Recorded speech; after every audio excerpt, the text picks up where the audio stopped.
दोस्तों कैसे हैं आप। आशा करती हूँ कि आप अच्छे होंगे और मन लगाकर पढ़ाई कर रहे होंगे। दोस्तों आज हम उसके आगे के बाल राम कथा के आगे के पाठ को पढ़ेंगे, जिसमें हम देखेंगे कि दंडक वन में 10 वर्ष कैसे राम ने बिताए और किस प्रकार से भरत ने अयोध्या पर 14 वर्ष तक राज किया। उनके राम के खड़ाऊ को रखकर किस प्रकार से वे राम की प्रतीक्षा करते रहे 14 वर्ष तक, और उसके आगे की घटनाओं को आज हम पढ़ते हैं। ये आज भाग 6 है और उम्मीद है कि इसके पहले के वीडियो आप सबने ज़रूर देख लिए होंगे। अगर नहीं देखे हैं तो ज़रूर उसे देखिए ताकि आपको पहले की भी कहानी पता रहे।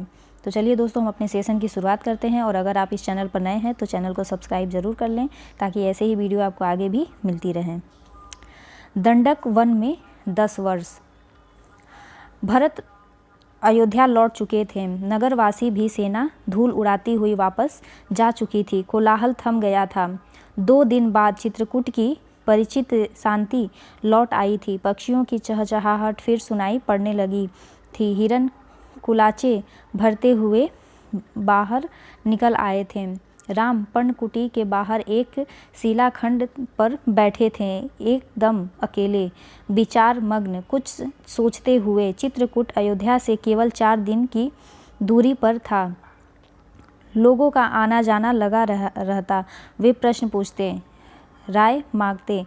यह राजकाज में हस्तक्षेप की तरह होता। चित्रकूट सुंदर सुरम्य था, शांत था, पर राम वहाँ से दूर चले जाना चाहते थे। उन्होंने मन बना लिया चित्रकूट में न ठहरने का। इसका एक कारण और था, वहाँ रहकर तपस्या करने वाले ऋषि मुनियों का निर्णय। राम लक्ष्मण ने उस वन से राक्षसों का सफाया कर दिया था। अब तपस्या में कोई बाधा नहीं थी, लेकिन मुनिगण वन छोड़ना चाहते थे। कुछ राक्षस मायावी थे, जब तब आज धमकते थे, यज्ञ में बाधा डालते थे। तीनों तपस्वी मुनि अत्रि से विदा लेकर चले थे। तीनों वनवासी मुनि अत्रि से विदा लेकर चल पड़े दंडक वन की ओर। चित्रकूट छोड़ दिया। दंडकारण्य घना था, पशु पक्षियों और वनस्पतियों से परिपूर्ण। इस दिन में अनेक तपस्वियों के आश्रम थे। इस वन में अनेक तपस्वियों के आश्रम थे, लेकिन राक्षस भी कम नहीं थे। वे ऋषि मुनियों को कष्ट देते थे, अनुष्ठान में विघ्न डालकर। राम को देखकर मुनिगण बहुत प्रसन्न हुए। मुनियों ने राम का स्वागत करते हुए कहा, आप उन दुष्ट मायावी राक्षसों से हमारी रक्षा करें, आश्रमों को अपवित्र होने से बचाएं। सीता दैत्यों के संहार के संबंध में दूसरी तरह सोच रही थी। वे चाहती थी कि राम अकारण राक्षसों का वध न करें, उन्हें न मारें। उन्होंने उनका कोई अहित नहीं किया है। राम ने उन्हें समझाया, सीते, राक्षसों का विनाश ही उचित है। वे मायावी हैं, मुनियों को कष्ट पहुंचाते हैं, इसलिए मैंने ऋषियों की रक्षा का प्रतिज्ञा की है। राम, लक्ष्मण और सीता दंडकारण्य में 10 वर्ष रहे। स्थान और आश्रम बदलते हुए वे क्षणभंग मुनि के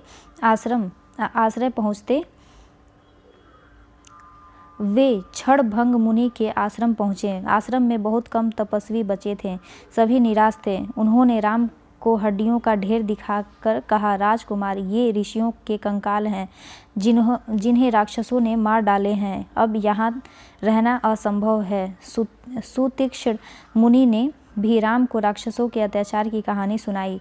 मुनि ने ही राम को अगस्त्य ऋषि से भेंट करने की सलाह दी। विंध्याचल पार करने वाले वह पहले ऋषि थे। मुनि ने राम को गोदावरी नदी के तट पर जाने को कहा। उस स्थान का नाम पंचवटी था। वनवास का शेष समय दोनों राजकुमारों और सीता ने वहीं बिताया। पंचवटी के मार्ग में राम को एक विशालकाय गिद्ध मिला, जटायु। सीता उसका स्वरूप देखकर डर गई। लक्ष्मण ने उसे मायावी राक्षस समझा। वे धनुष उठा ही रहे थे कि जटायु ने कहा, हे राजन, मुझसे डरो मत, मैं तुम्हारे पिता का मित्र हूँ, वन में तुम्हारी सहायता करूँगा। आप दोनों बाहर जाएंगे तो सीता की रक्षा करूँगा। राम ने जटायु को धन्यवाद दिया, उन्हें प्रणाम करके आगे बढ़ गए। पंचवटी में लक्ष्मण ने बहुत सुंदर कुटिया बनाई, मिट्टी की दीवारें खड़ी की, बांस के खंभे लगाए, कुश और पत्तों से छप्पर डाला। कुटिया ने उस मनोहर पंचवटी को और सुंदर बना दिया। कुटी के आसपास पुष्प लताएं थी, हिरन घूमते थे, मोर नाचते थे।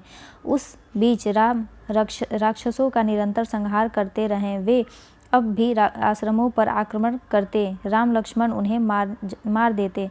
उन्होंने सीता को पकड़ लेने वाले राक्षस विराध को मारा। एक वन से राक्षसों का अस्तित्व लगभग मिट गया। तपस्वी शांति से तप करने लगे। एक समय राम लक्ष्मण और सीता कुटी के बाहर बैठे हुए थे, लता कुंजों को निहारते, उनके सौंदर्य पर मुग्ध होते। तभी लंका के राजा रावण की बहन सुपर्णखा वहां आई। राम को देखकर वह उन पर मोहित हो गई। उसने स्वयं को पानी में देखा, विकृत चेहरा, मुंह पर झुर्रियां। वह बूढ़ी थी, पर राम के मोह में आसक्त उन्हें पाना चाहती थी। उसने माया से सुंदर स्त्री का रूप बना लिया। सुपर्णखा राम के पास गई। उसने बोला, हे रूपराज, मैं तुम्हें नहीं जानती, पर तुमसे विवाह करना चाहती हूँ। तुम मेरी इच्छा पूरी करो, मुझे अपनी पत्नी स्वीकार करो। राम ने मुस्कुराकर लक्ष्मण की ओर देखा, अपना परिचय दिया, सीता की ओर संकेत करते हुए कहा, ये मेरी पत्नी है, मेरा विवाह हो चुका है। राम सुपर्णखा को पहचान गए थे, फिर भी उन्होंने उसका परिचय पूछा। सुपर्णखा ने झूठ नहीं बोला, सच सच बताया कि वह रावण और कुंभकर्ण की बहन है और अविवाहित है। राम के मना करने के बाद वह लक्ष्मण के पास गई। लक्ष्मण ने कहा, मेरे पास आने से तुम्हें कुछ नहीं मिलेगा देवी, मैं तो राम का दास हूँ, मुझसे विवाह करके तुम दासी बन जाओगी। लक्ष्मण ने सुपर्णखा को पुनः राम के पास भेज दिया। दोनों भाइयों के लिए यह खेल हो गया। सुपर्णखा उनके बीच भागती रही। क्रोध में आकर उसने सीता पर झपट्टा मारा। सोचा कि राम इसी के कारण विवाह नहीं कर रहे हैं। लक्ष्मण तत्काल उठ खड़े हुए, तलवार खींची और उसके नाक कान काट लिए। खून से लथपथ सुपर्णखा वहां से रोती बिलखती भागी। उसने अपने भाई खर और दूषण के पास, वे उसके सौतेले भाई थे, इसी वन में रहते थे। सुपर्णखा की दशा देखकर खर दूषण के क्रोध की सीमा न रही। उन्होंने तत्काल 14 राक्षस भेजे। सुपर्णखा उनके साथ गई। राम जानते थे कि राक्षस बदला लेने अवश्य आएंगे। वे तैयार थे। सीता को उन्होंने सुरक्षित स्थान पर भेज दिया लक्ष्मण के साथ। राक्षस राम के सामने नहीं टिक सके। देखते ही देखते उन्होंने सबको ढेर कर दिया। सुपर्णखा ने एक पेड़ के पीछे से यह दृश्य देखा। राम के पराक्रम से वह चकित थी। उसका मोह और बढ़ गया, साथ ही क्रोध भी बढ़ा। वह फुफकारती हुई खरदूषण के पास लौटी। इस बार खरदूषण राक्षसों की पूरी सेना के साथ चले। खर ने देखा कि आसमान काला पड़ गया है। घोड़े स्वयं धरती पर गिरकर मर गए। आकाश में गिद्ध मंडराने लगे। ये अमंगल के संकेत हैं, पर वह रुका नहीं, आगे बढ़ता गया। घमासान युद्ध हुआ। अंत में विजय राम की हुई। खर दूषण सहित उसकी सेना धराशायी हो गई। कुछ पिछलग्गू राक्षस बचे। वे जान बचाकर वहां से भाग निकले। भागने वालों में एक राक्षस का नाम अकंपन था। वह सीधे रावण के पास गया। लंकाधिपति को उसने पूरी विवरण बताया। अकंपन ने कहा, राम कुशल योद्धा हैं, उनके पास विलक्षण शक्तियां हैं, उन्हें कोई नहीं मार सकता। इसका एक ही उपाय है, सीता का अपहरण। इससे उनके प्राण स्वयं ही निकल जाएंगे। रावण सीता हरण के लिए तैयार हो गया। वह महल से चला। रास्ते में उसकी भेंट मारीच से हुई, ताड़का के पुत्र से। ताड़का का वध राम ने पहले ही कर दिया था। मारीच क्रोधित था, वह राम की शक्तियों से परिचित था। उसने रावण को सीता हरण के लिए मना किया, समझाया, कहा ऐसा करना विनाश को आमंत्रण देना है। रावण ने मारीच की बात मान ली, चुपचाप लंका लौट गया। थोड़ी ही देर में सुपर्णखा लंका पहुंची, विलाप करती हुई, चीखती चिल्लाती। रावण को पूरी घटना की जानकारी थी, लेकिन उसने सुपर्णखा को सुना। वह रावण को धिक्कार रही थी, फटकार रही थी। उसके पौरुष को ललकारते हुए सुपर्णखा ने कहा, तेरे महाबली होने का क्या लाभ? तेरे रहते मेरी यह दुर्गति। तेरा बल किस दिन के लिए है? तू किसी को मुंह दिखाने लायक नहीं रह गया है।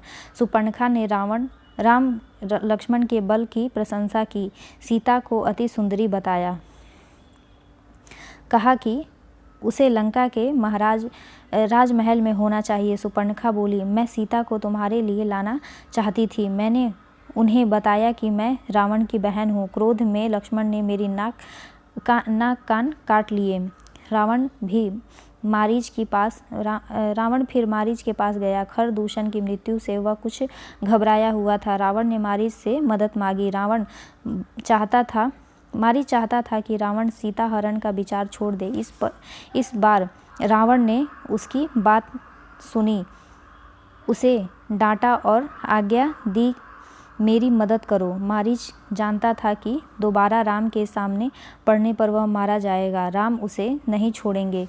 रावण मारीच के मन की बात भांप गया। उसने क्रोध में भरकर कहा, वहाँ जाने पर हो सकता है राम तुम्हें मार दे, लेकिन न जाने पर मेरे हाथ तुम्हारी मृत्यु निश्चित है। विवश होकर मारीच को रावण का आदेश मानना पड़ा।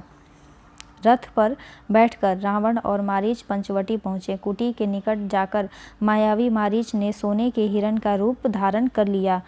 कुटी के आसपास घूमने लगा। रावण एक पेड़ के पीछे छिपा था। उसने तपस्वी का वेश धारण कर लिया था। सीता उस हिरण पर मुग्ध हो गई। उन्होंने राम से उसे पकड़ने को कहा। राम को हिरण पर संदेह था। वन में सोने का हिरण? लक्ष्मण बड़े भाई की बात से सहमत थे, पर सीता के आग्रह के आगे उनकी एक न चली। सीता की प्रशंसा के लिए राम हिरण के पास पीछे चले गए। सीता की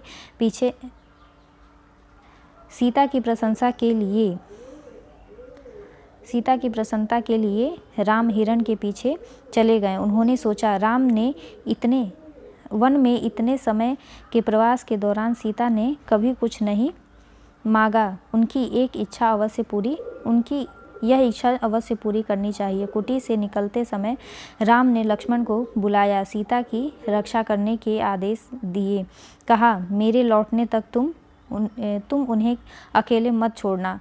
लक्ष्मण ने फिर सिर झुकाकर उनकी आज्ञा स्वीकार कर ली। सीता कुटी में थी। लक्ष्मण धनुष लेकर बाहर खड़े हो गए। दोस्तों, मुझे उम्मीद है कि आपको ये कहानी पसंद आई होगी। आशा है कि इसके पहले की भी कहानी आपने ज़रूर पढ़ी होगी। इसके पहले वाली वीडियो में मैंने इसके पहले के सभी घटनाओं का वर्णन किया है, और आशा है कि ये आगे की कहानी भी आपको अच्छी लगी होगी। और ऐसे ही आगे की घटनाओं को भी जानने के लिए आप मेरे इस चैनल को सब्सक्राइब ज़रूर कर लें और अपने दोस्तों तक भी शेयर करें। अपनी बातों को कमेंट बॉक्स में ज़रूर लिखें, ताकि मैं उसके उत्तर दे सकूं और मुझे मोटिवेशन मिले, मैं अधिक से अधिक आप सब की मदद कर सकूं KVS के एग्ज़ाम के लिए।